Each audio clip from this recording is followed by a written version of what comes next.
behalf of South Carolina State University, I want to sincerely thank our students, parents, alumni, faculty, staff, and community members for joining us tonight.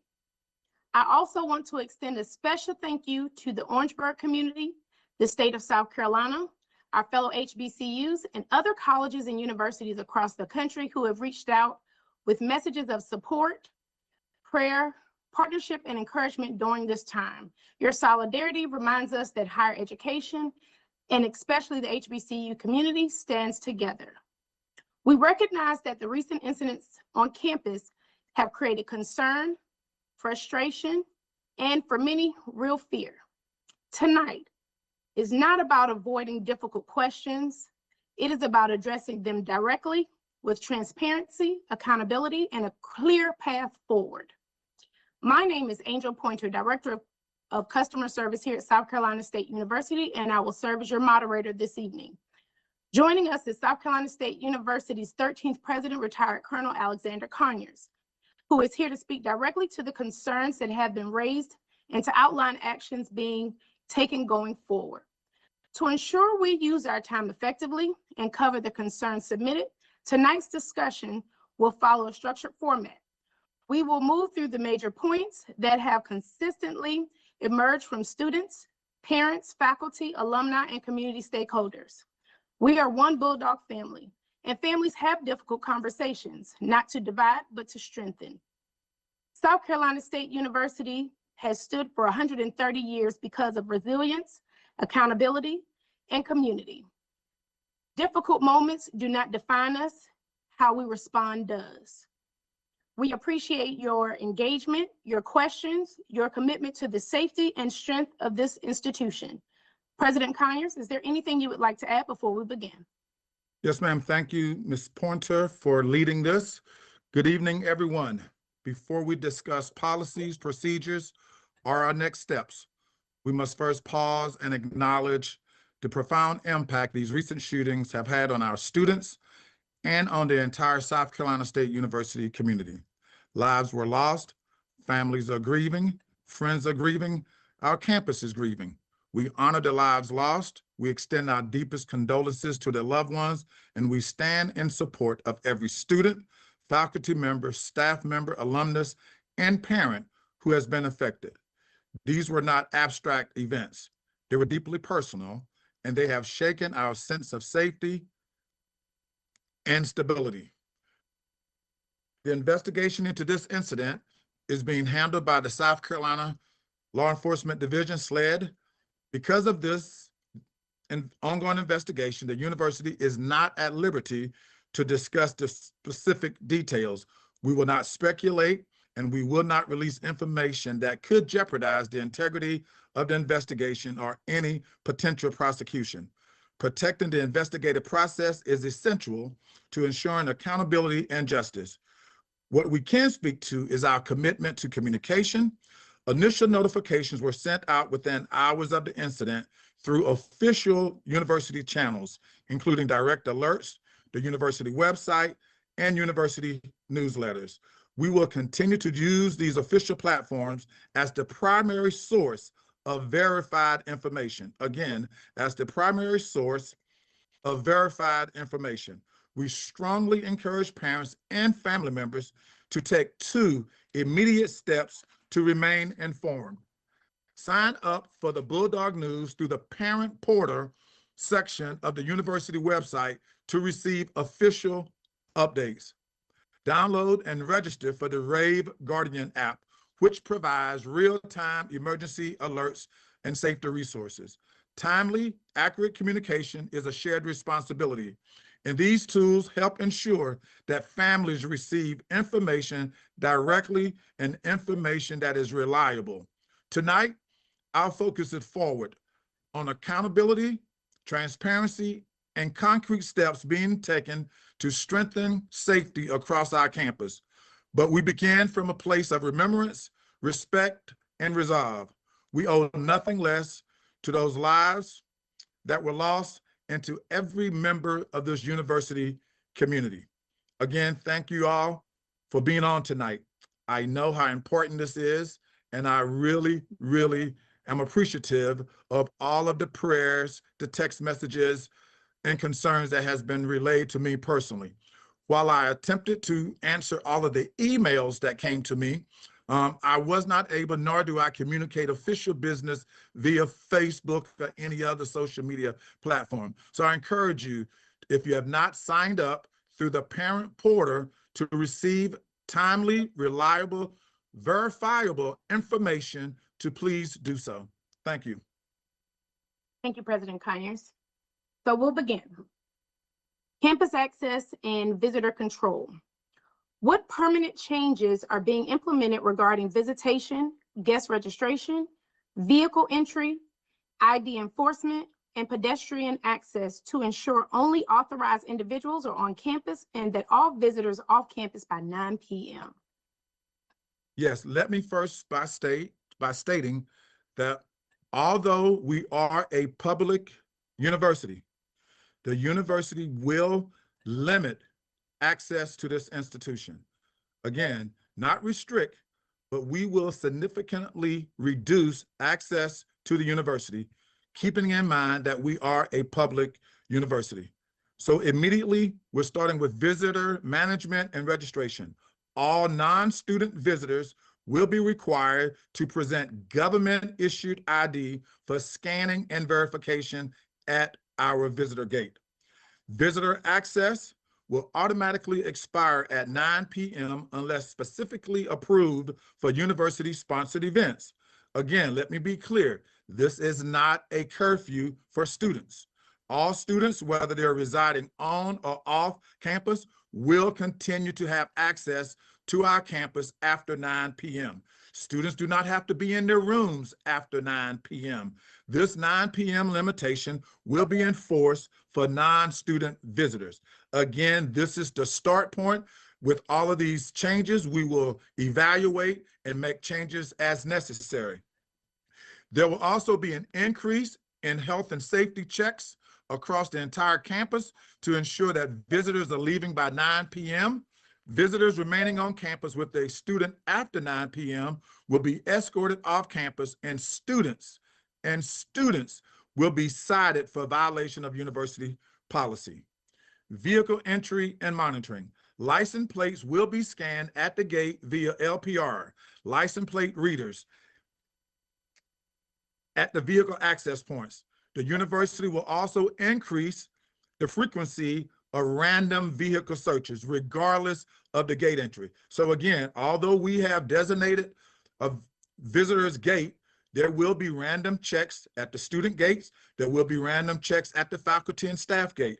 Again, we increase the opening of gates so that while we conduct these random checks, while we increase these random checks, we do not cause a bottleneck for students, for faculty and staff, and for visitors getting on campus. So we understand the need to open additional gates, and that's what we have done.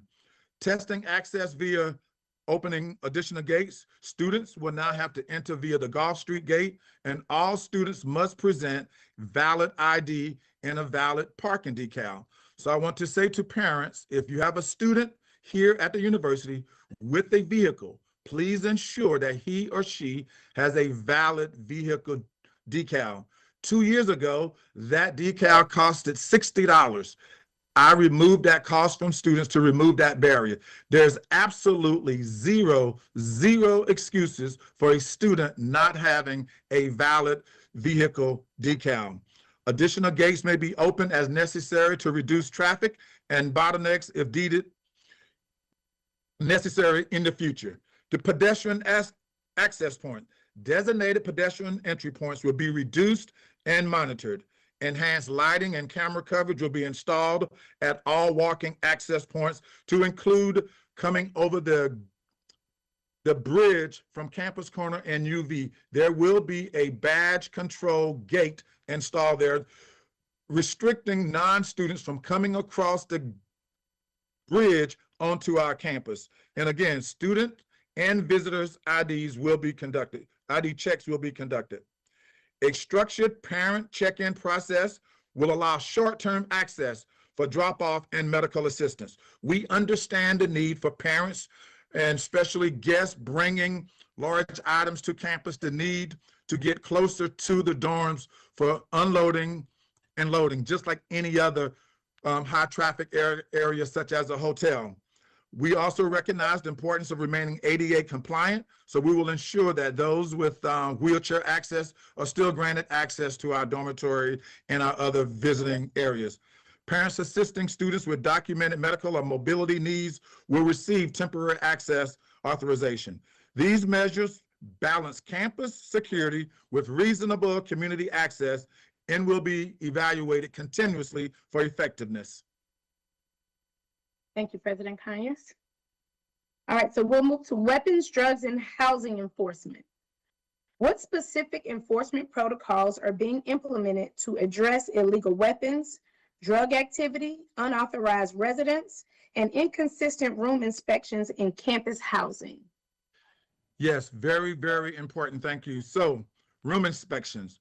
Documented, scheduled room inspections will be increased so that they occur consistently across all housing units. Additional random health and safety inspections will be conducted. Inspection protocols will be standardized and audited to include the search for contraband items such as drugs and weapons.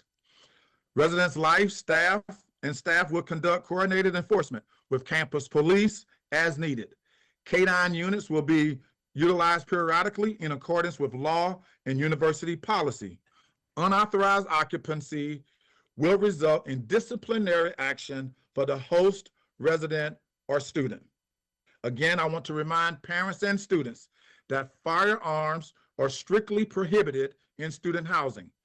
Any student caught with a weapon will be dealt with to the fullest extent allowed by university policy and state law. University policy allows for students to be expelled for having a weapon on campus.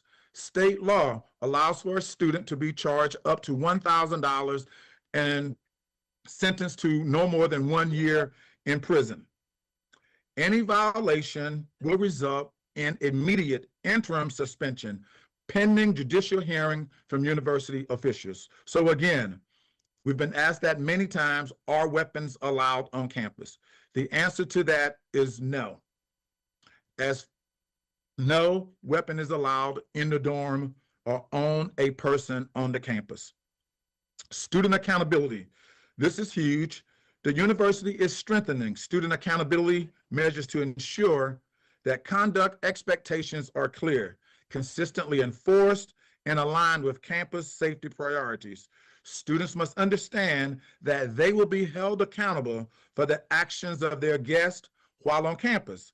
The student code of conduct is being reviewed to ensure consistent minimum sanctions for weapons possessions, drug distribution or possessions, unauthorized guest, violent conduct, and sanctions will be applied uniformly across housing facilities. Student education is a huge part of this. Re-education of our students is a must. The re-education of students on state drug laws and the student code of conduct to be implemented at many different events: freshman orientation, University 101, student leaders training, emphasized by all athletic teams and coaches, and student-led PSAs, public service announcement, that will run in public spaces across campus, reminding students of their own accountability and responsibility, as well as visitors to our campus. Enforcement and the re-education efforts will prioritize deterrence, documentation, and immediate response by law enforcement. Thank you.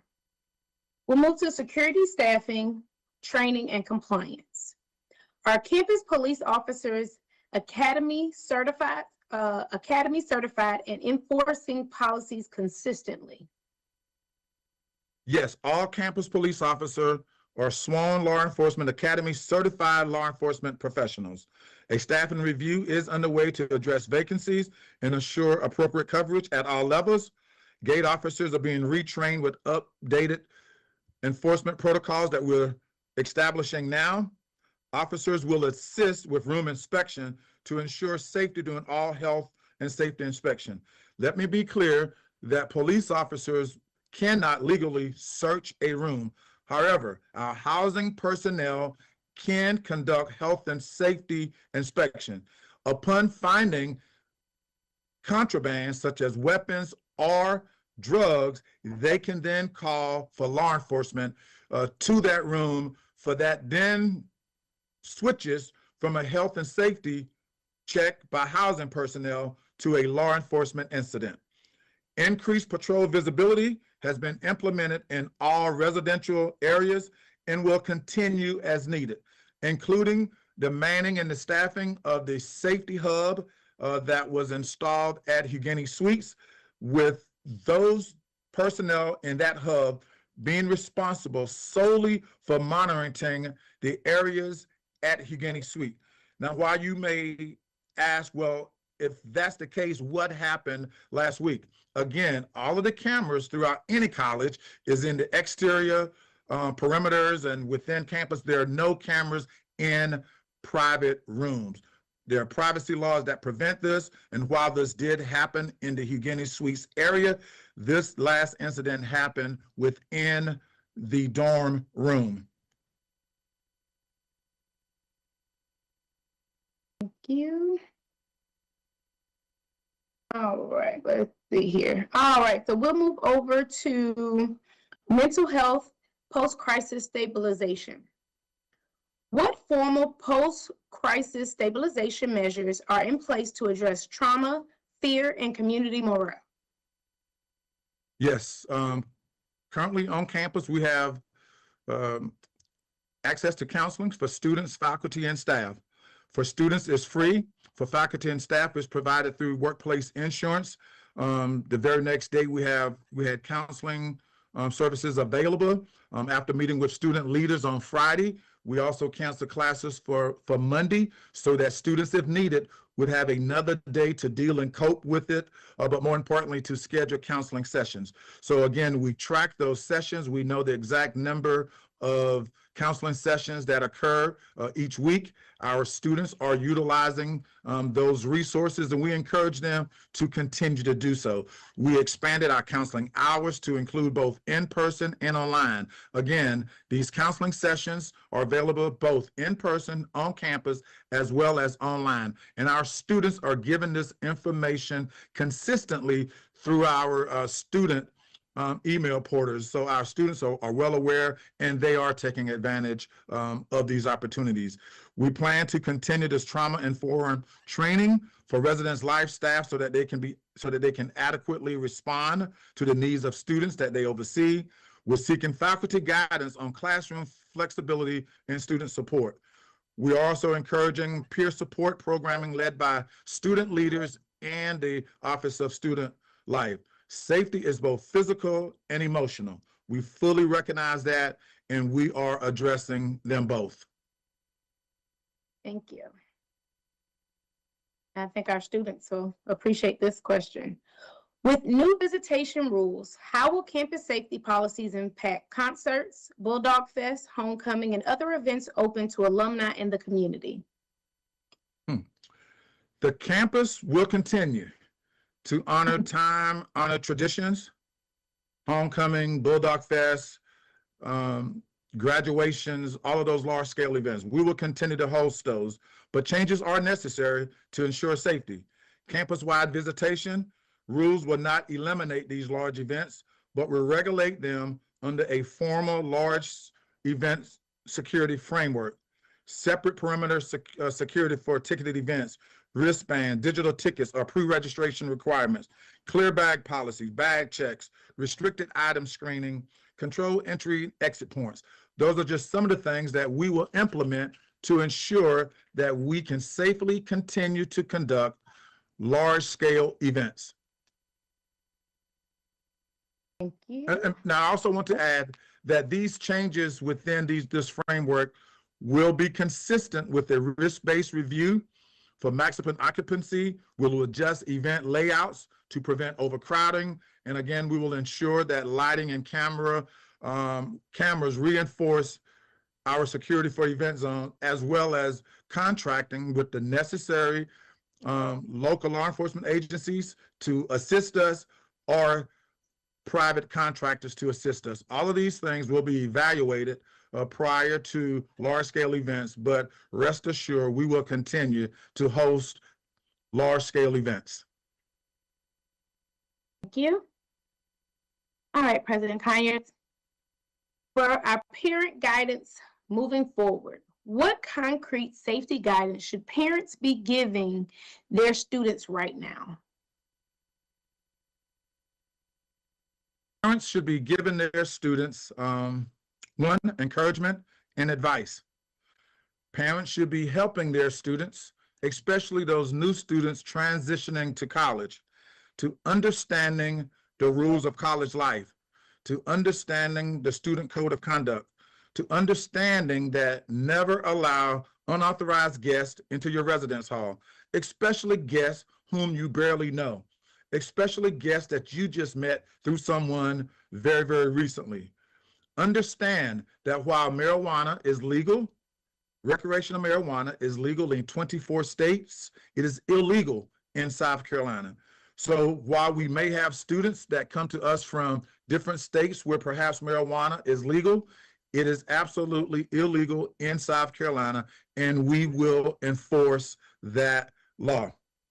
We're asking them to also immediately report weapons, threats, or suspicious behavior to an adult or a trusted advisor as soon as possible. We're not asking them to become known as snitches or anything like that, but we want them to find someone that they can trust to tell us there's a weapon in this dorm, there's a weapon in this car, and we will ensure that all of that information remains safe and confidential. We also want you to encourage them to sign up and utilize the Rave Guardian app so that they can receive timely alerts. We also want them to be smart. We want them to have a good time on campus.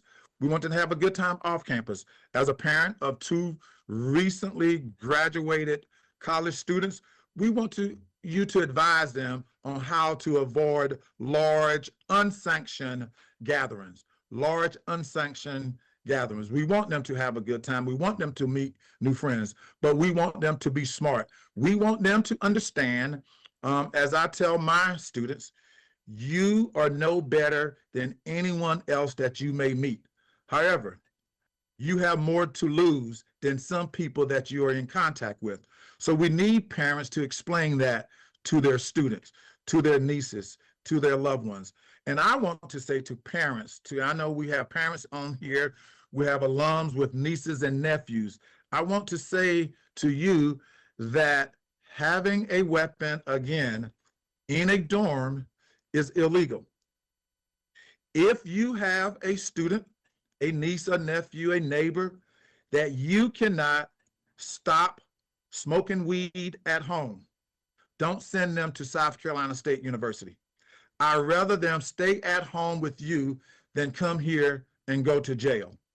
If you have a young person in your life that you can't stop from carrying a weapon with them, I encourage you to keep them at home, to withdraw them from the university now. Because if we find a weapon in the dorm, that student will be dealt with according to state law and the university policy. So again, those are the things that I will advise parents to advise their students, their nieces, their nephews, their loved ones, their neighbors about responsibility, accountability, and making smart decisions while in college, especially here at South Carolina State University.